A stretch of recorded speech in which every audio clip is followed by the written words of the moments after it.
What is going on, everyone? Phil here, and welcome to my annual Game of the Year Awards countdown. Over the course of 2016, we saw a wide variety of great video games, unique first-person shooter experiences, action-adventure titles, RPGs, epic adventures, stories, characters, graphics, and just overall a wide variety of exceptional games. In this series, I'll be doing my best to count down my personal top 10 picks of the best games of 2016, as well as some honorable mentions, which I felt just didn't make the cut for one reason or another, or maybe they were games that I really enjoyed but didn't get to play all the modes and everything of, so it certainly wouldn't be fair to rank it as like one of my best games of the year, but at the same time, I still wanted to give them a shout out.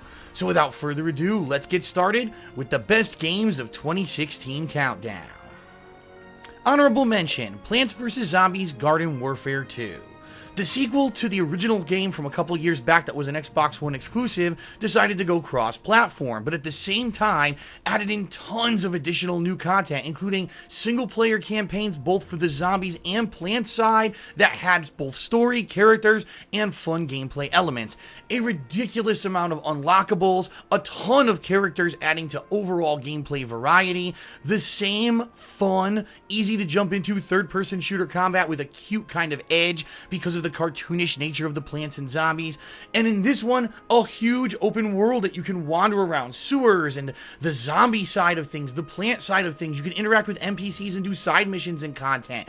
They really did a great job with this game, and even though a lot of people tend to write this kind of game off because they say it's a cutesy experience for kids, in reality, it's fun for anyone. In fact, my girlfriend and I ended up playing this game over the course of most of 2016 off camera just because we liked it so much. I certainly recommend it, and I think it's a great experience for anyone of any age.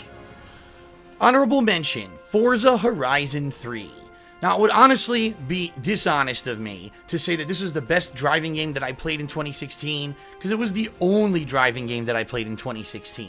So obviously it was the best, but Forza Horizon 3 was an awesome experience. A game that really I wasn't expecting much out of became this cool open world adventure where you can drive a wide variety of vehicles, do a ton of different activities including races, trials, challenges, a cool, awesome variety of locations throughout the continent of Australia, like the outback desert, or going through the city, or on the beach. You know, it's just so much kind of variety in the amount of gameplay, and the cool open world also added to the experience. A really outstanding soundtrack, great graphics. I mean, pretty much all the good things that you would look for in an exceptional racing game are present in Forza Horizon 3. For me, the only negative is that I'm not a huge fan of racing games, so I didn't get to really explore a lot of the online modes, and when it came to some of the more difficult challenges like drifting, I didn't really get it. But still, it was an exceptional gaming experience. I really enjoyed this game. If you missed out on it, you definitely should check it out.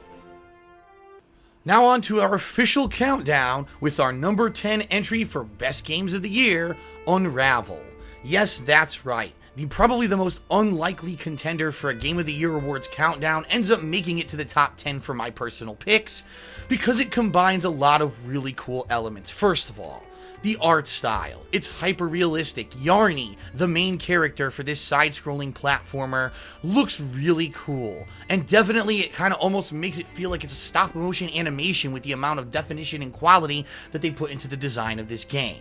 The puzzles, they're pretty genius. A lot of them require a lot of thinking. There's a lot of variety in them. There's a lot of moments where like, oh no, poor Yarny, he's getting torn apart by this animal, or this wind is pushing him across the screen, and you end up kind of caring for him, even though he's obviously a character with not a lot of backstory. It's a fantasy style game. It really kind of tugs at your heartstrings, and a lot of the cool original things that they do with the puzzles and the platforming in this game make it very worthwhile. If anything, the only negative that I have to say about Unravel is that it's a pretty short game, and I think that that was intentional. It wasn't meant to be a full-length retail experience, and that's kind of the reason why it ended up shining. It didn't overstay its welcome. Although I kind of said this earlier in 2016, I actually feel if they did extend this to a full retail game, that it actually would have been an awesome experience, and people probably would have been able to play it for that long. But for a short, digestible, downloadable game, Unravel was cute, it was unique, it was funny, it made you feel emotion, the puzzles were unique, it basically hit it on all cylinders. It was a great experience, and my number 10 pick. Number 9, Dishonored 2. The follow-up to 2012's hit, Dishonored 2 allows you to again reprise the role as Corvo, the assassin who now actually plays the role as the Royal Protector, or you could be his daughter, who is now the princess and in charge of the entire kingdom because her mother died in the original game. Immediately you're thrown into this political drama where a woman shows up and claims to be the actual aunt of the princess and the true heir to the throne. She usurps power, and now it's your choice to either pick Corvo or the daughter in order to run through the game and try to get that power back. During the course of the game, your character will gain supernatural abilities just like they were able to in the original game. There's a lot of variation, especially if you're playing as the princess, because she has a lot of abilities and things that Corvo basically did not have in the original game, leading to a lot more variety. There's a wide variety of locations. The game changes depending on your choices. You can choose to side with one faction or another.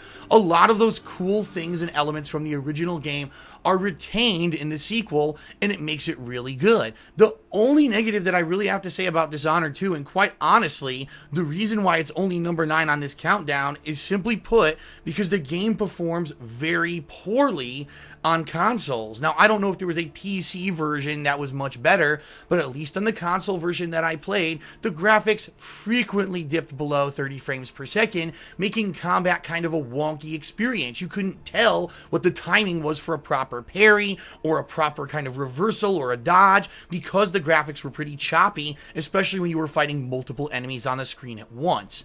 But once you start getting the abilities and unlocking the big upgrade trees in the game, it really doesn't make a difference anymore because you become so overpowered over the course of the game that the frame rate isn't an issue anymore. It really is fun to once again be able to go around this open world, find alternate ways to enter different houses, find secret items and upgrades in areas, and to eavesdrop on people to get new kind of snippets of the story.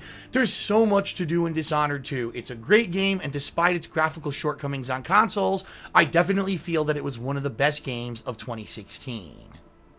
Well, folks, that is it for this part of my Game of the Year Awards countdown. I sure hope that you liked it, and if you did, please consider giving this video a like here on YouTube, as well as subscribing to my KO Gaming channel.